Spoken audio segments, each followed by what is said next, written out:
Hello students, आज हम class 10th का इकोनॉमिक्स का फर्स्ट चैप्टर विकास करेंगे। विकास यानी डेवलपमेंट। विकास क्या है? विकास यानी आगे बढ़ना। आगे बढ़ने से मतलब क्या है? हर व्यक्ति जीवन में आगे बढ़ना चाहता है, हर राष्ट्र विकास करना चाहता है, परंतु विकास की अवधारणा है क्या? किसे हम विकास कहेंगे? तो प्रत्येक व्यक्ति के लिए विकास के पहलू अलग अलग हो सकते हैं। लोगों की विकास के बारे में अवधारणा अलग अलग हो सकती हैं। सबके विकास को लेकर लक्ष्य जो हैं वो अलग अलग हो सकते हैं। इसको हम थोड़ा सा उदाहरणों की सहायता से समझने का प्रयास करेंगे। विकास मतलब डेवलपमेंट। एक व्यक्ति का विकास दूसरे का विकास ज़रूरी नहीं है कि हो।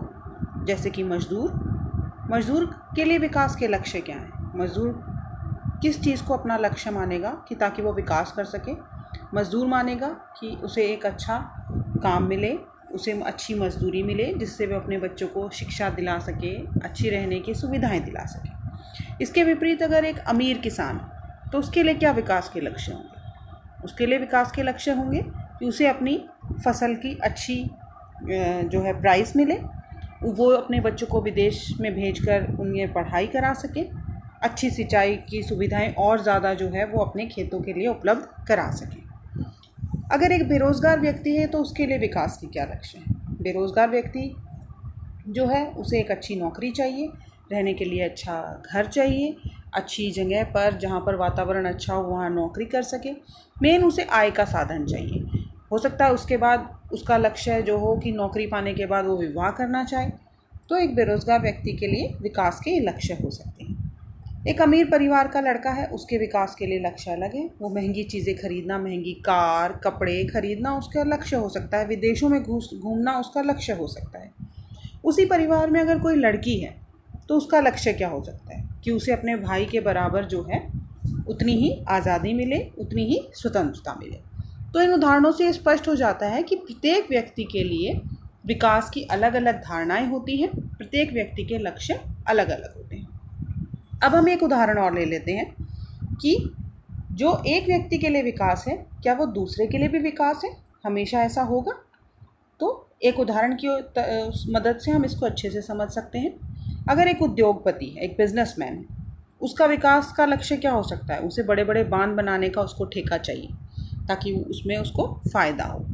परंतु वहीं उसका लक्ष्य तो है बड़े बांध बनाना, लेकिन वहीं अगर बांध बढ़ाने के आसपास जो आदिवासी लोग रहते हैं वो बांध बनाने की वजह से बेघर हो जाएंगे, तो उन आदिवासियों का वो लक्ष्य नहीं हो सकता।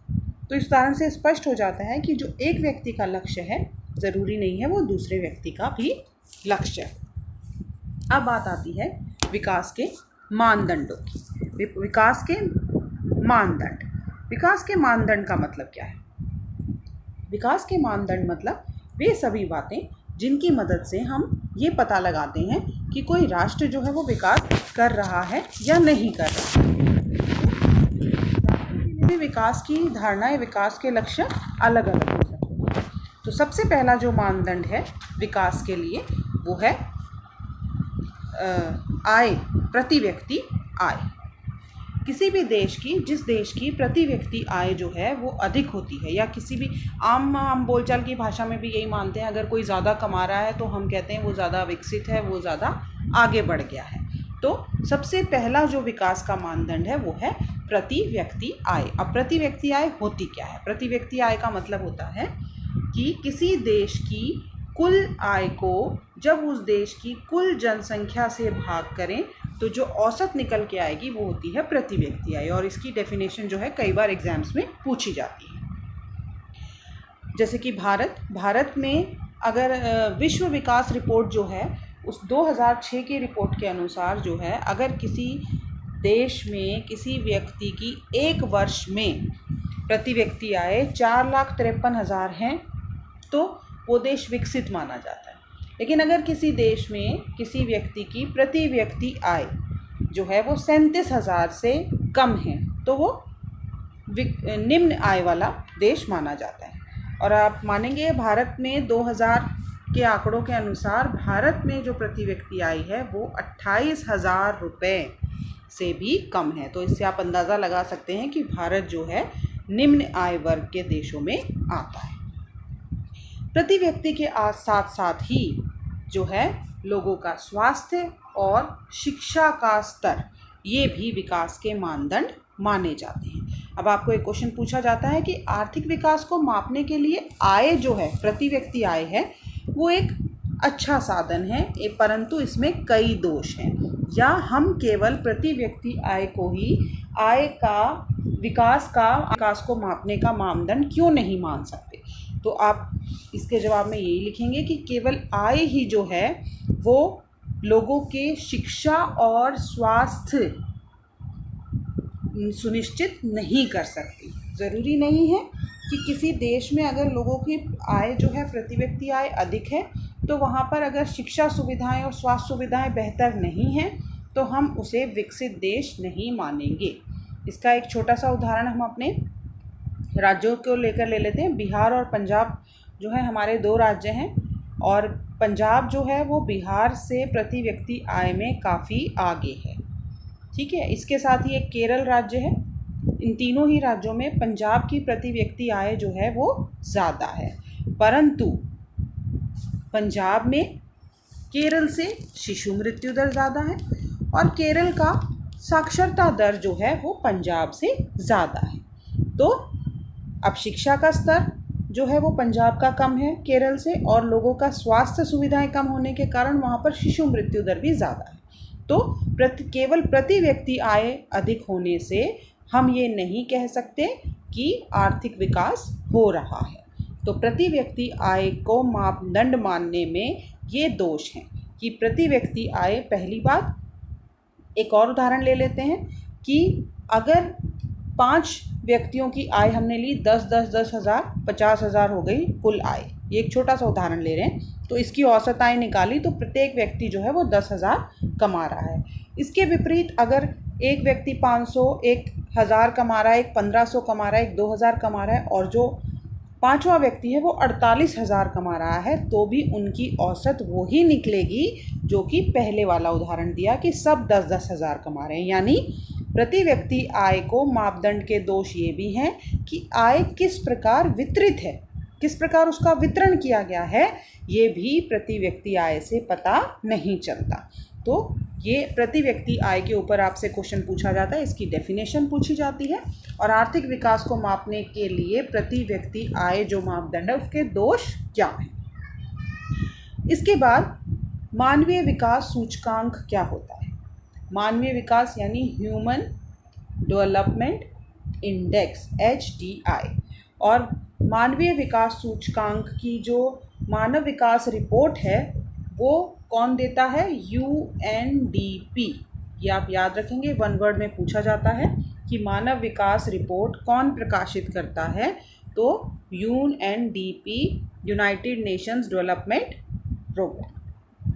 तो मानवीय विकास सूचकांक होता क्या है। मानवीय विकास सूचकांक जो है ये एक मापदंड है जो विभिन्न देशों में विकास के स्तर का मूल्यांकन करता है। तो विभिन्न देशों में विकास के स्तर का मूल्यांकन करने का मापदंड जो है वो मानवीय विकास सूचकांक है, और वो शिक्षा, स्वास्थ्य और प्रति व्यक्ति आय के आधार पर जो है विभिन्न देशों के विकास का मूल्यांकन करता है। इसी में एक वर्ड आ गया जीवन प्रत्याशा।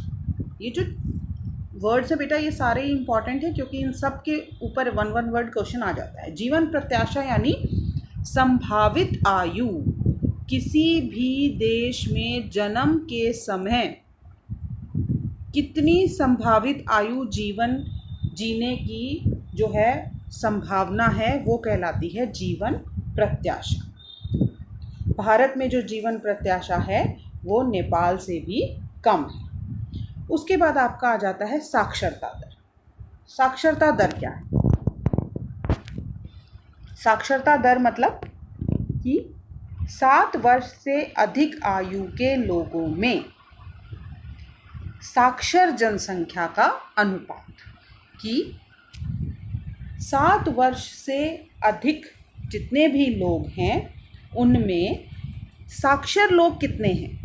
उसका अनुपात जो है वो साक्षरता दर कहलाता है।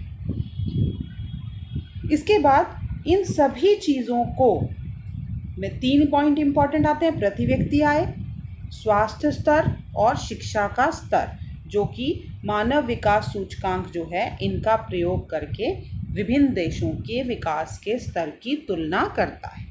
तो राज्यों की तुलना किस प्रकार से होती है? राज्यों या राष्ट्रों की तुलना? शिशु मृत्यु दर, साक्षरता दर और निवल उपस्थिति अनुपात। साक्षरता दर मैंने आपको बता दिया। अब शिशु मृत्यु दर क्या होता है? किसी भी एक वर्ष में पैदा हुए 1000 बच्चों में से 1 वर्ष की आयु से पहले मर जाने वाले बच्चों का अनुपात शिशु मृत्यु दर कहलाता है। यानी 1 वर्ष में जो 1000 बच्चे पैदा हुए हैं उनमें से 1 वर्ष की आयु से पहले ही जितने बच्चे मर गए उनका अनुपात शिशु मृत्यु दर कहलाता है। उसके बाद है निवल उपस्थिति अनुपात।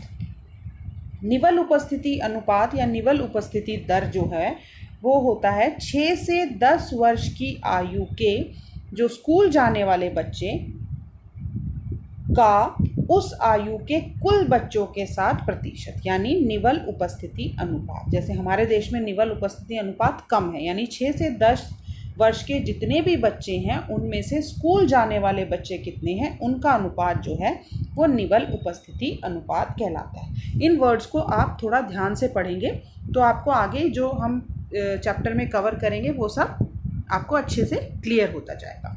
तो इन सभी के आधार पर जो देशों का वर्गीकरण है वो 3 प्रकार से किया गया है। विश्व बैंक ने देशों का वर्गीकरण 3 प्रकार से किया है। उच्च आय वर्ग वाले, जिनकी प्रति व्यक्ति आय $12,736 प्रति वर्ष है। विकसित अर्थव्यवस्थाएं, जिनकी $1570 प्रति वर्ष है। और निम्न आय वर्ग के देश जिनमें प्रति वर्ष $1045 या उससे भी कम जो है वो कमाए खाए जाते हैं। अब डॉलर के आधार पर ही जो है विभिन्न देशों का मूल्यांकन किया जाता है। शिशु मृत्यु दर मैंने आपको बता दिया कि किसी वर्ष में पैदा हुए 1000 जीवित बच्चों में से 1 वर्ष की आयु से पूर्व मरने वाले शिशुओं का अनुपात जो है वो कहलाता है शिशु दर। साक्षरता दर 7 वर्ष या उससे अधिक वर्ष की आयु के लोगों में जो साक्षर जनसंख्या है उसका अनुपात जो है वो साक्षरता दर कहलाता है।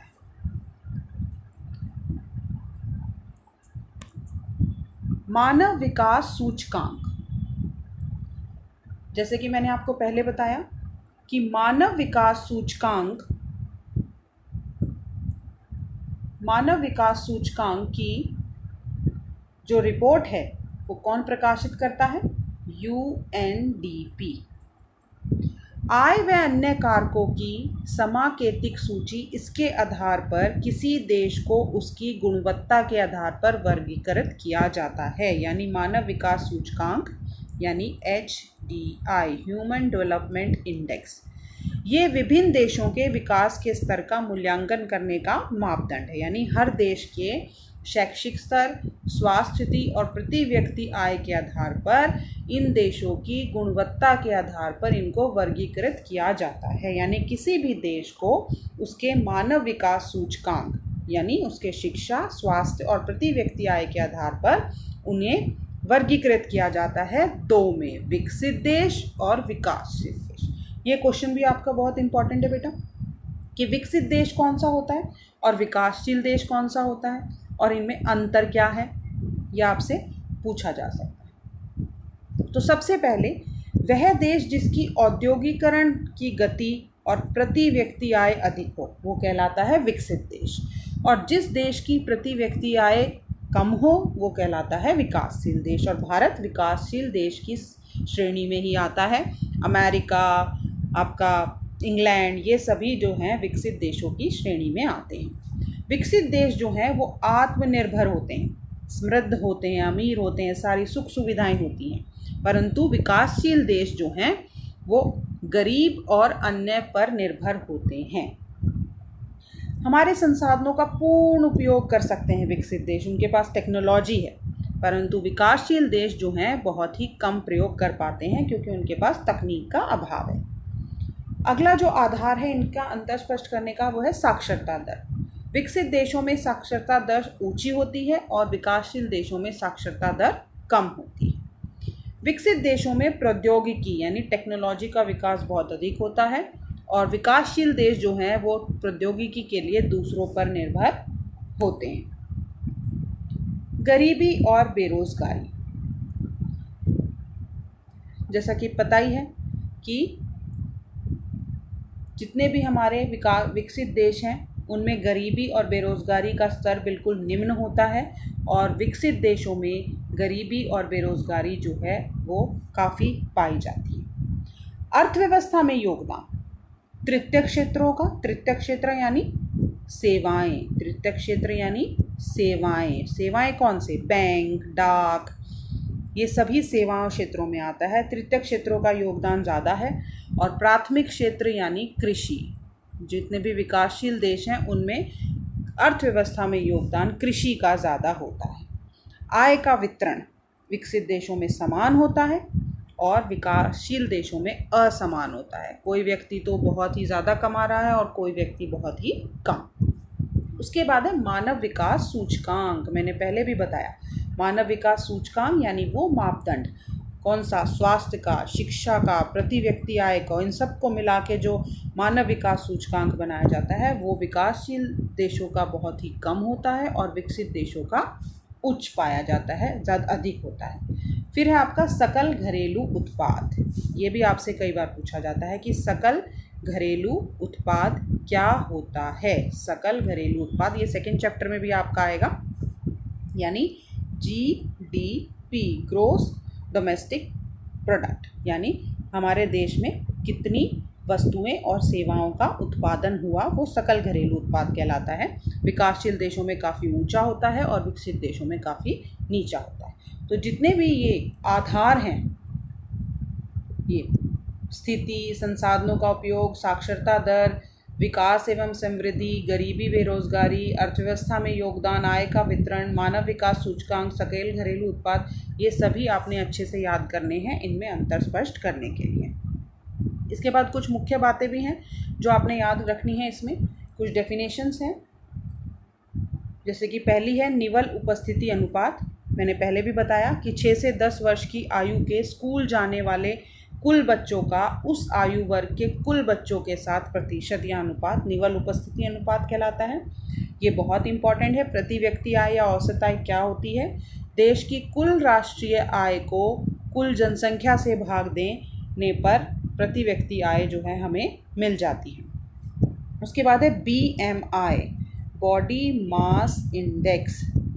BMI क्या होता है? यानी शरीर का द्रव्यमान सूचकांक, जो हमारा पोषण बताता है कि हम अल्प पोषित हैं, कुपोषित हैं या हम ओबीस हैं, मोटापे का शिकार हो गया है, वो हमें किससे पता चलता है? वो हमें पता चलता है BMI से, यानी शरीर का द्रव्यमान सूचकांक है ये। जैसे कि किसी देश का मानव विकास सूचकांक से पता चलता है कि वो देश कितना विकसित है, इसी प्रकार हमारे शरीर का अगर पौष्टिक स्तर पता करना है तो हम अपने शरीर के द्रव्यमान सूचकांक यानी BMI से पता लगाते हैं। तो किसी भी वयस्क के अल्प पोषित होने की जांच हम BMI से कर सकते हैं। और BMI हम निकालते कैसे हैं? जितना भी किसी व्यक्ति का वज़न है, किस में? किलोग्राम में। वेट, उसको हम जितनी भी हमारा हाइट है उसको मीटर में, उसका वर्ग, इसको भाग करने पर हम BMI जो है वो निकाल सकते हैं।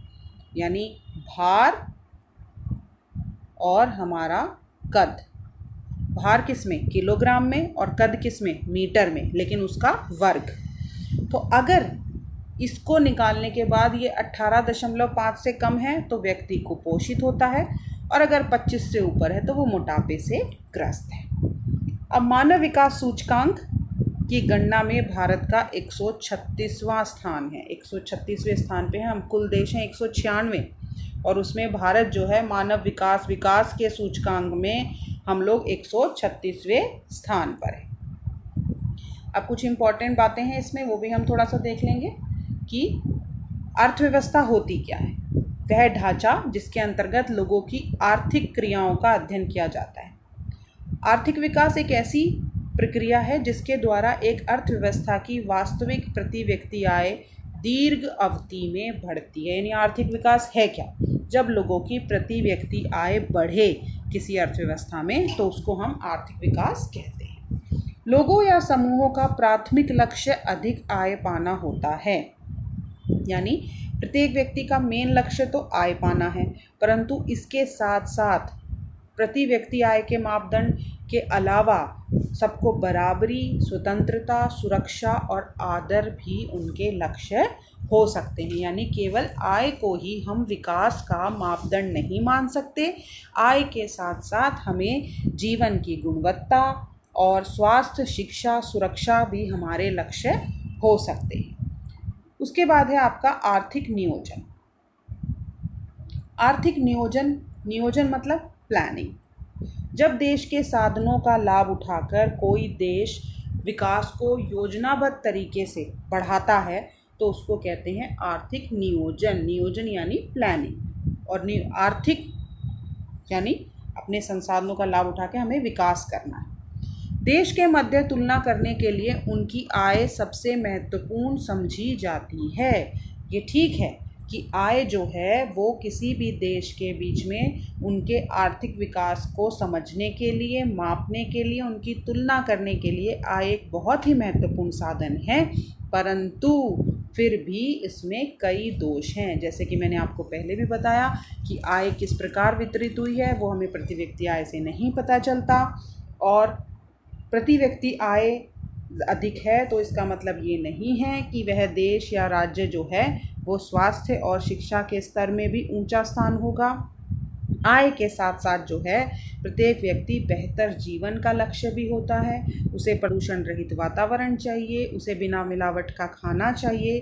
तो केवल आय ही जो है वो आर्थिक विकास का मापदंड हम नहीं मान सकते। देश के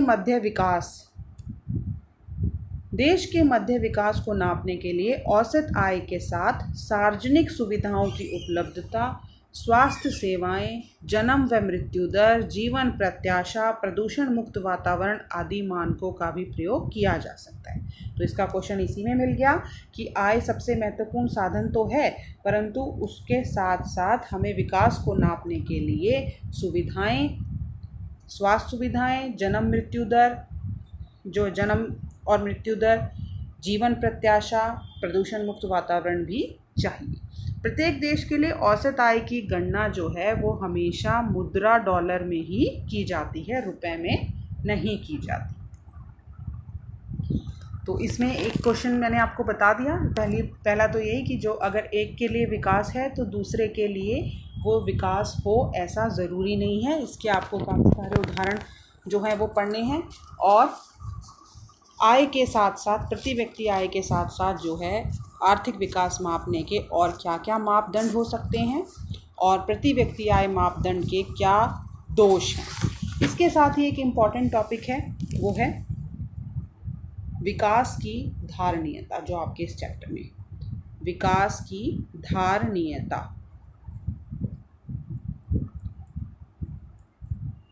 हम बहुत बार पढ़ते आए हैं सस्टेनेबल डेवलपमेंट। तो विकास की धारणीयता को हम कैसे समझेंगे? जैसे आपने कई बार पढ़ा है, पहले भी चैप्टर्स में पढ़ा है कि हमने जितने भी संसाधन लिए हैं वो अपने पूर्वजों से हमें मिले हैं उत्तराधिकार में, हमारा उनको बनाने में कोई योगदान नहीं है, और हमें जो है वो अपनी आने वाली पीढ़ी को भी ऐसे ही उपलब्ध कराने हैं ताकि वो भी अपने आर्थिक विकास की दर को आगे बढ़ा सके। लेकिन आप लगातार देख रहे होंगे आर्थिक विकास की होड़ में जो है हम अपने संसाधनों का विनाश किए जा रहे हैं। नवीकरणीय संसाधन जैसे जल एक नवीकरणीय संसाधन है, परंतु उसके बहुत ही अधिक उपयोग के कारण अति उपयोग कर रहे हैं हम। हमारा जो भूमिगत जल है उसका स्तर नीचे गिरता जा रहा है। इसके अलावा अनवीकरणीय स्रोत हैं वो तो हैं ही बहुत ही सीमित मात्रा में। तो उनका भी हम बहुत अधिक प्रयोग करके जो हैं वो भी ख़त्म होते जा रहे हैं। तो हमें अपना विकास तो करना है, आर्थिक विकास तो करना है, परंतु साथ ही हमें उसको अपने आने वाली पीढ़ी की ज़रूरतों को ध्यान में भी रखना है और उन्हें बचाकर उन्हें देना है, ताकि वो भी अपने विकास की दर को आगे बढ़ा सकें। और हम विकास की धारणीयता का क्या अर्थ है, ये आपको क्वेश्चन पूछा तो उसकी क्या विशेषताएं। संसाधनों का जो है हमें नियोजन करना चाहिए, प्लानिंग के साथ उनको यूज़ करना चाहिए, हमें नवीकरणीय संसाधनों का अधिक उपयोग करना चाहिए। इन सभी से हम विकास की धारणीयता जो है वो प्राप्त कर सकते हैं। वो बेटा आप लोगों को क्लियर हो गया होगा। कोई अगर आपकी परेशानी है या कुछ है तो आप मुझे कमेंट सेक्शन में बता सकते हैं। Thank you.